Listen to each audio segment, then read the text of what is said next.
প্রিয় বন্ধু শ্যামল মিত্র দুর্ঘটনাতেও দাদা ভেঙে পড়েছিল। আমি খবরটা পেয়েছিলাম আচমকা। Hi everyone, welcome back to my channel Anjana Anjaniya. বন্ধুরা, তোমাদের সকলকে আমার এই ছোট্ট ইউটিউব চ্যানেলে স্বাগত জানাই। একদিন ভোরবেলায় ভবানীপুরের বাড়িতে হঠাৎই দাদার ফোন এলো। সাত সকালে ঘুম থেকে ওঠার অভ্যাস কোনো কালই আমার ছিল না। ভোরবেলায় উঠে শারীরিক অনুশীলন করা আমার ধাতে সয় না। দাদা যতদিন ভবানীপুরের বাড়িতে ছিল, দাদার ছায়াসঙ্গী হয়ে কখনো পদ্মপুকুরের জলে সাঁতরেছি, কখনো ঘোড়ার পিঠে চড়েছি, কিন্তু সেসবই দাদার মুখ চেয়ে। দাদার ময়রা স্ট্রিটে চলে যাওয়ায় আমি ওসব পাঠ শিখেই তুলে ফেলেছিলাম। সেদিন ভোরে তাই ঘুম চোখেই ফোন ধরেছিলাম দাদার। কিন্তু ফোনে দাদা যে দুঃসংবাদ শোনালো, তাতে মুহূর্তের মধ্যে চোখ থেকে ঘুম উধাও হয়ে গেল। দাদা শুধু বলল, একটা খুব খারাপ খবর আছে। কাল শ্যামলের সাংঘাতিক একটা কার অ্যাক্সিডেন্ট হয়েছে, বেলভিউতে ভর্তি আছে। আজ এইমাত্র খবর পেয়েছি, তুই বেলভিউতে আয়, আমি যাচ্ছি। দাদার গলাটা শেষের দিকে কেমন কেঁপে গেল। বুঝতে অসুবিধা হলো না শ্যামলদার অ্যাক্সিডেন্ট দাদার বুকে কেমন আঘাত হেনেছে। দাদাজির নার্সিংহোমে যাবার আগে আমায় ফোন করলো, যেতে বলল। তাতেই বুঝলাম দাদা এখন মানসিক অস্থিরতায় ভুগছে, আমায় পাশে চায়। অমন বহু মুহূর্তেই দাদার পাশে ছায়াসঙ্গী হিসেবে থেকেছি আমি। সুব্রতাকে দুর্ঘটনার খবর দিয়েই বেরিয়ে পড়লাম বাড়ি থেকে। বেলভিউ নার্সিংহোমে পৌঁছে দেখলাম নিচে দাদা আমার জন্য অপেক্ষা করছে, আমাকে নিয়ে ওপরে উঠবে শ্যামলদাকে দেখতে। আগেই বলেছি, দাদা বড় কোমল স্বভাবের ছিল। দুর্ঘটনা, রক্তারক্তি দাদা একদম সহ্য করতে পারত না। প্রিয়জনরা অসুস্থ হয়ে পড়লে দাদা অধীর হয়ে উঠত। লিফটে করে ওপরে ওঠার সময় আমার আশঙ্কা হচ্ছিল দাদার নরম মনের জন্য। একে একবার হার্ট অ্যাটাক হয়ে গেছে দাদার, তার উপর এই মানসিক অস্থিরতার মধ্যে আহত শ্যামলদাকে দেখে যদি কোনো খারাপ প্রতিক্রিয়া হয়। শ্যামলদা আর দাদার বন্ধুত্ব তো কম দিনের নয়। তখনও দাদা মহানায়ক হয়ে ওঠেনি, জনপ্রিয়তা ও প্রতিষ্ঠার জন্য লড়াই করছে। শ্যামলদাও সুযোগ খুঁজে বেড়াচ্ছে গান গাইবার। দুজনের ক্যারিয়ারের সেই উষা লগ্নেই দেখেছি দুজনের মধ্যে গভীর বন্ধুত্ব। পরে যত দিন গেছে, দুজনের বন্ধুত্বের গভীরতা অতল স্পর্শ করেছে। এমনও দেখছি প্রতিষ্ঠা পাওয়ার পর ঘনিষ্ঠ পরিচালক প্রযোজকের কাছে শ্যামলদার জন্য সুপারিশ করেছে দাদা।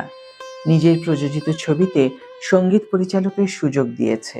এমনকি শ্যামলদার সৃষ্টি যাতে উন্নত মানের হয়ে ওঠে, তার জন্য নিজেও সময় দিত দাদা। দাদা যে গানের বড় সমঝদার, তা শ্যামলদাও বিশ্বাস করত। দেয়া নেয়ার সময় দেখেছি কোনো সুর দাদার মনে না ধরলে শ্যামলদা বাতিল করে দিত। আবার উল্টোটাও ঘটেছে, কোনো সুর মনে ধরলে শ্যামলদার পিঠ চাপড়ে দাদা বলে উঠত, দারুণ হয়েছে মিত্তির কায়েত, একেবারে মাত করে দিয়েছিস। আহত শ্যামলদাকে দেখে আমরা দু ভাই চমকে উঠেছিলাম। রক্ত দেওয়া হচ্ছে, নাকে অক্সিজেন টিউব ঢোকানো। কে যেন বলল, শরীর থেকে প্রচুর রক্ত বেরিয়ে গেছে। ঘটনাস্থলে ছাপ ছাপ রক্ত পড়ছিল। দু একজন দাদার কান বাঁচিয়ে আমায় ফিসফিস করে খবর দিল, এই যাত্রায় শ্যামলদা বোধহয় আর বাঁচবে না। দাদাও কিছুটা অনুমান করেছিল। লিফট বেয়ে নামবার সময় হঠাৎই বলে উঠল, শ্যামলটা যে কি এক অ্যাক্সিডেন্ট বাঁধালো, বাঁচলে হয়। আমিও আশ্চর্য হয়েছিলাম শ্যামলদার এই অ্যাক্সিডেন্ট দেখে। দাদার মুখে শুনেছিলাম আগের রাতে ঝড় বৃষ্টির মাঝেই গাড়ি চালাচ্ছিল শ্যামলদা। রাস্তা সারানোর কাজ হচ্ছে, শ্যামলদা লক্ষ্য করেনি। বেসামাল হয়ে গাড়ি ধাক্কা মারে পিচের ড্রামে। বীভৎসভাবে আহত হয় শ্যামলদা। বেলভিউ নার্সিংহোম থেকে দাদা আমার সঙ্গে চলে আসে ভবানীপুরের বাড়িতে। তখনও অনুমান করতে পারিনি আমার কপালে একচোট বকুনি অপেক্ষা করছে। বাড়িতে ঢুকে দাদা সবেমাত্র গরম চায়ে ঠোঁট ছুঁয়েছে, মাকে দেখতে না পেয়ে আমায় জিজ্ঞাসা করলো, মা কই রে বুড়ো? আমি সহজভাবেই উত্তর দিই, মা নিজের ঘরে শুয়ে আছে। দাদা সঙ্গে সঙ্গে জিজ্ঞেস করে, কেন? আগের রাতটা ভবানীপুরের বাড়িতে আমরাও কিছুটা টেনশনে ছিলাম, দাদাকে সেটা জানিয়ে দিই। বাথরুমে মায়ের হঠাৎ মাথা ঘুরে গিয়েছিল, অজ্ঞান হয়ে পড়ে গিয়েছিল, জ্ঞান ছিল না মিনিট 20। ডাক্তার দেখে গেছেন, তেমন কিছু সিরিয়াস নয় বলেছেন। ব্যাস, চায়ের কাপ মাটিতে রেখেই দাদা দাঁড়িয়ে পড়ে। সে কি মেজাজ দাদার, মারতে বাকি রেখেছিল শুধু। দাদাকে অত রাখতে জীবনে আগে কখনো দেখিনি। মুখের ওপর বলল, তোরা সব স্টুপিডের দল। এত বড় একটা ঘটনা আমায় এতক্ষণ জানাসনি? মানুষটা পড়ে গেছে, মাথায় লেগেছে কিনা, সেরিব্রাল হয়েছে কিনা, কিছুই জানিস না? কোনো পরীক্ষা না করে রেখে দিয়েছিস ঘরে। চল এখন গাড়ি বের কর, মাকে বেলভিউতে নিয়ে যাব। মাও জানতো বড় ছেলের জেদের কথা। ক্ষীণ কণ্ঠে বোধহয় বলতে গিয়েছিল, আমার তো তেমন কিছু হয়নি, নার্সিংহোমে যাব না। দাদা ততক্ষণে কিছুটা শান্ত হয়েছে, মাকে জড়িয়ে ধরে বলেছিল, মা গো, আজ আমাদের মাথার উপর বাবা নেই। তোমার কিছু হয়ে গেলে যে আমরা বাঁচব না, তোমার ছেলেরা ভেসে যাবে। ডক্টর সুনীল সেনকে ফোন করে মাকে নিয়ে আমরা পৌঁছলাম বেলভিউতে। মা তো তখনও সামনে গজগজ করে চলেছে, কিছুই হয়নি আমার, তবু তোরা এখানে নিয়ে এলি। এত বড় হাসপাতাল, কত খরচ হবে বলতো? দাদাও তখনও একই জবাব দিয়ে যাচ্ছে, তোমায় টাকার কথা ভাবতে হবে না, তোমার প্রাণের থেকে কি টাকার দাম বেশি? সুনীলদা ইতস্তত করছিলেন। দাদাই জোর করে মাকে ভর্তি করিয়ে দিল বেলভিউতে। সুনীলদাকে বলল, আপনি মায়ের সব রকম পরীক্ষা করুন, দেখুন কেন এমন হলো। মায়ের শরীরের ভেতরে কোনো রকম ক্ষতি হয়েছে কিনা। বলল, টাকার কথা ভাববেন না, মায়ের থেকে আমার জীবনে বড় ঐশ্বর্য আর কিছু নেই। ভর্তি পর্ব মেটার পর দাদা নিজেই আমায় বলেছিল, সকালে রাগারাগি করেছি বলে মন খারাপ করিস না কিন্তু। জানিসই তো বাবাকে আমরা কত তাড়াতাড়ি হারিয়ে ফেললাম। মায়ের মাথা ঘুরে পড়ার খবর শুনে তাই কেমন অস্থির হয়ে পড়েছিলাম। মা ছাড়া আমাদের কে আর আছে বল?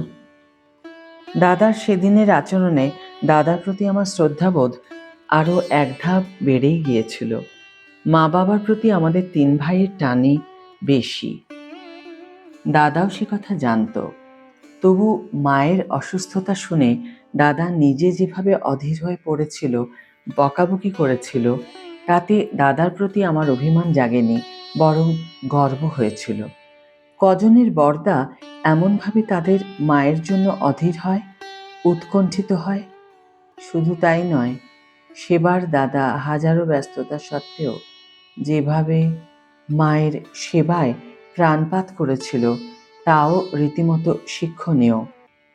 শ্যামলদার শারীরিক অবস্থা তখনও সংকটজনক। সন্ধে গড়িয়ে রাত নামল।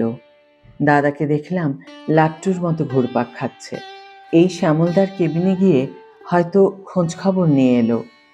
পরক্ষণেই মাকে ডাক্তার দেখতে এসেছেন শুনে দৌড়লো মায়ের কেবিনে।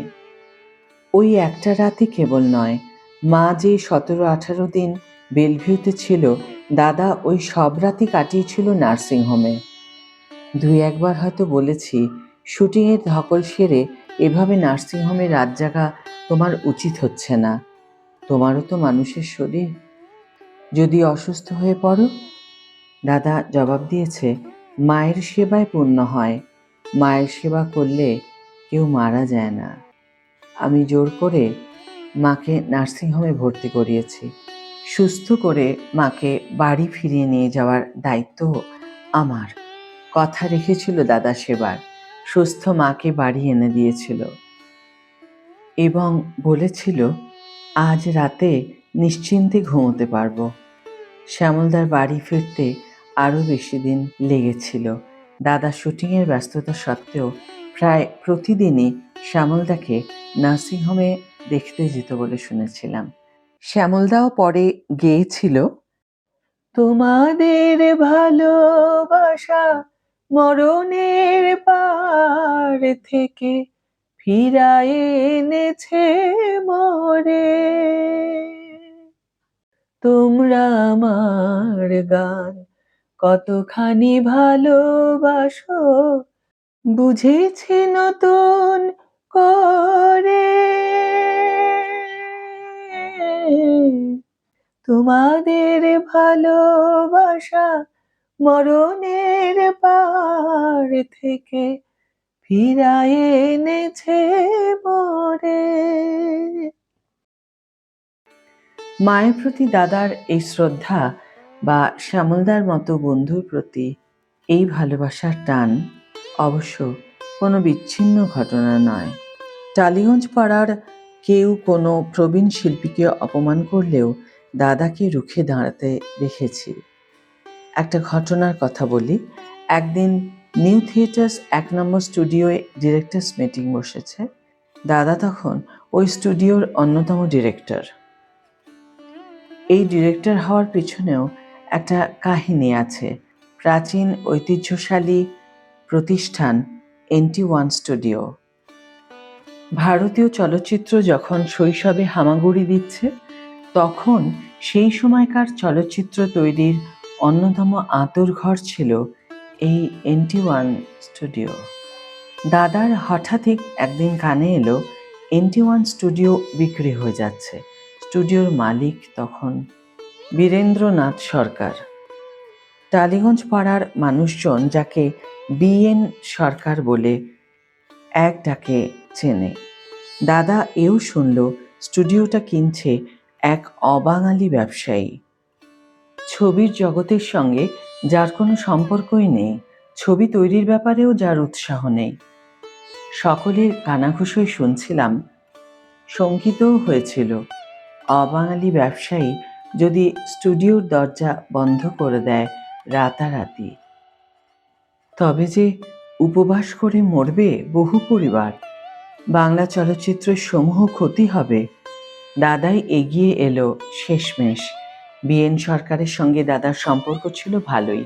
মিস্টার সরকার রাশভারী মানুষ হলে কি হবে, দাদাকে আপন সন্তানের মতো স্নেহ করতেন। দাদা সরাসরি ওর কাছেই নিজের ইচ্ছে নিবেদন করল, আপনি যদি একান্তই স্টুডিওটা বিক্রি করতে চান তো চলচ্চিত্র জগতের বাইরের কোনো অবাঙালি ব্যবসায়ীর হাতে তুলে দেবেন না, আমাকে দিন। মিস্টার সরকার নিরাশ করেননি দাদাকে, কিন্তু একটা স্টুডিও চালাবার জন্য যেমন বিশাল অঙ্কের টাকার প্রয়োজন, তেমনই দরকার প্রশাসন চালাবার জন্য অভিজ্ঞ মানুষ। দাদার এই সৎ উদ্যোগে সাহায্য করবার জন্য এগিয়ে আসেন কানন দেবী, অজয় করের মতো মানুষজন। নিজেরাই ট্রাস্ট গড়ে মালিক হয়ে যান NT1 স্টুডিওর। তা সেদিন ডিরেক্টর্স মিটিংয়ে দাদা ছাড়াও হাজির ছিলেন কানন দেবী, অজয় করের মতো অন্যান্য ডিরেক্টররা। হঠাৎ দাদাকে একজন কর্মী এসে খবর দেয়, সন্ধ্যা রানী আপনার সঙ্গে দেখা করবেন বলে বাইরে দাঁড়িয়ে আছেন, কি নাকি জরুরি দরকার। দাদা সাত তাড়াতাড়ি মিটিং ফেলে বেরিয়ে আসে। সন্ধ্যা রানীকে দিদির মতো শ্রদ্ধা ও ভক্তি করত দাদা। দাদাকে দেখে সন্ধ্যা রানী কাঁদোমাদো হয়ে বলে ওঠে, তোরা থাকতেও আজ আমাকে চরম অপমানিত হতে হলো উত্তম, এর কোনো বিহিত হবে না? উদ্বিগ্ন কণ্ঠে দাদা জানতে চায়, কে তোমাকে অপমান করলো, কেন করলো? সন্ধ্যাদি তখন খুলে বলে ঘটনাটা। সেদিন NT1-এ সন্ধ্যা রানীর ডাবিং ছিল। স্টুডিওয়ে ঢুকেই দিদি সোজা চলে আসে স্কোরিং রুমে। দরজা ঠেলে ঢুকতেই বুঝতে পারে ভুল জায়গায় চলে এসেছেন। অন্য ইউনিটের লোকজনে স্কোরিং রুম ভরা। তারই মধ্যে অচেনা নবীন পরিচালক চেঁচিয়ে ওঠে, আরে আরে, ঢুকছেন কেন? বেরিয়ে যান, বেরিয়ে যান এখন। সন্ধ্যারানী জল ভরা চোখে বেরিয়ে আসেন স্কোরিং রুম থেকে। কম দিন তো টালিগঞ্জ পাড়ায় অভিনয় করছেন না, কিন্তু এতখানি অপমান এর আগে কেউই করেনি। উল্টে প্রবীণা বলে সম্মান শ্রদ্ধা পান সকলের কাছ থেকে। দাদা ভীষণ চটে যায় ঘটনাটা শুনে। শিল্পীর দুঃখে যার চোখ দিয়ে অশ্রু গড়িয়ে পড়ে, শিল্পীর অপমানে যার চোখে আগুন জ্বলে ওঠে, স্টুডিওর একজন কর্মীকে ডেকে বলে, দেখ তো স্কোরিং রুমে কোন ডিরেক্টর কাজ করছে, তাকে বলবি উত্তমবাবু ডেকে পাঠিয়েছে, এখনই যেন আসে।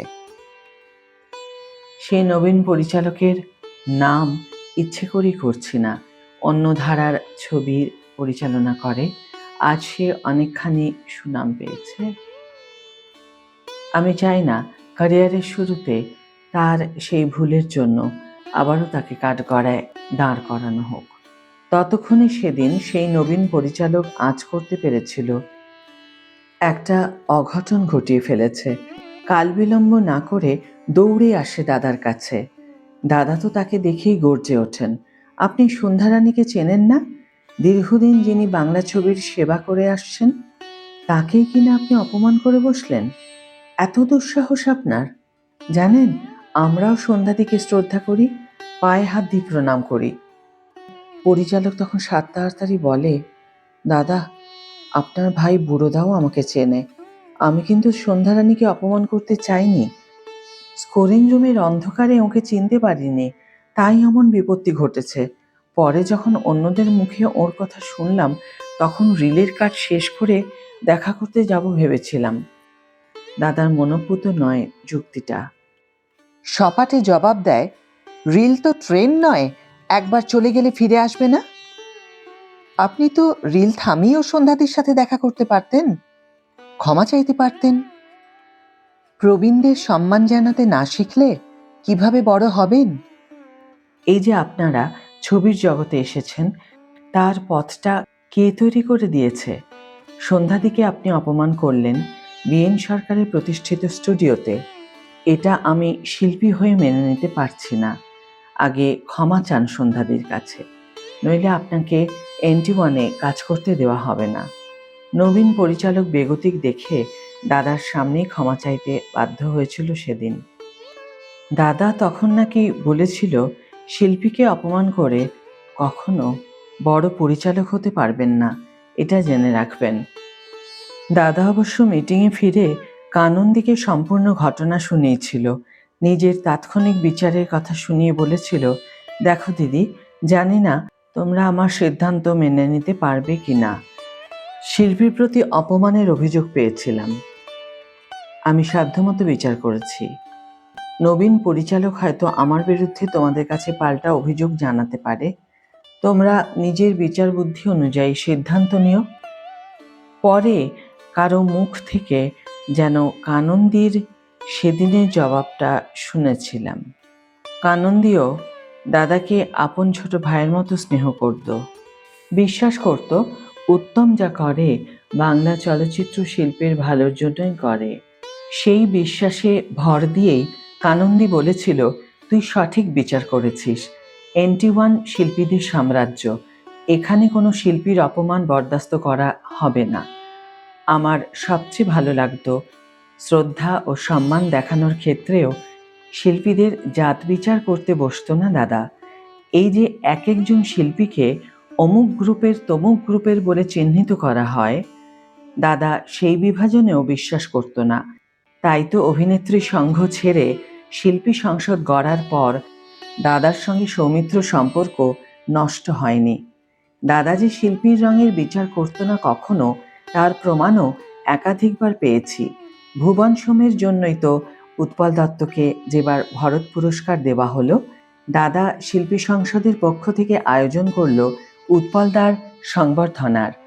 দুই একজন যে তখনও রঙের প্রশ্ন তুলে বাগড়া দেবার চেষ্টা করেনি তা নয়, দাদা সাফ জবাব দিয়েছিল, শিল্পীর কোনো রং হয় না, শিল্পী কোনো রঙের হয় না, তার একটাই রং অভিনয় প্রতিভার, সেই রং দিয়েই তার বিচার করতে হয়। এমন উচ্চ মনোভাবাপন্ন ব্যক্তি ছিলেন আমাদের মহানায়ক। তার প্রতি শ্রদ্ধা জানিয়ে আজকের ভিডিও এখানেই শেষ করছি বন্ধুরা। ভিডিওটি যদি ভালো লেগে থাকে তাহলে অবশ্যই একটি ছোট্ট করে লাইক দিও, শেয়ার করো বন্ধুদের সাথে, কমেন্ট করে জানিও তোমাদের মতামত। যারা এখনও আমার চ্যানেলটিকে সাবস্ক্রাইব করোনি তারা অবশ্যই চ্যানেলটিকে সাবস্ক্রাইব করে আমার পাশে থেকো, আর যারা অলরেডি সাবস্ক্রাইব করে দিয়েছো তাদের জন্য আমার অনেক ভালোবাসা এবং অনেক ধন্যবাদ। আজ তাহলে বিদায় বন্ধু, দেখা হবে পরের ভিডিওতে। ভালো থেকো, সুস্থ থেকো, সঙ্গে থেকো।